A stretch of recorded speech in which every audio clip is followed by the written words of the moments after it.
trees have no brains, but that doesn't mean that they can't function rationally, because they do. It's amazing when you see a tree in action. It decides beforehand if an action is beneficial, the tree will do it. So trees actually come to each other's defense through the fungi, the mycorrhizae, and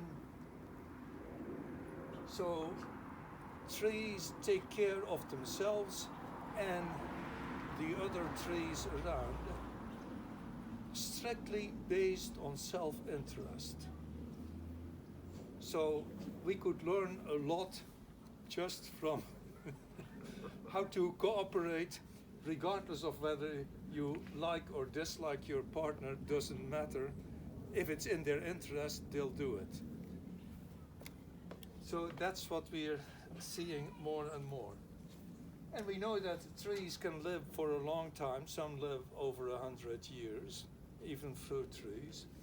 So we have to take good care of them.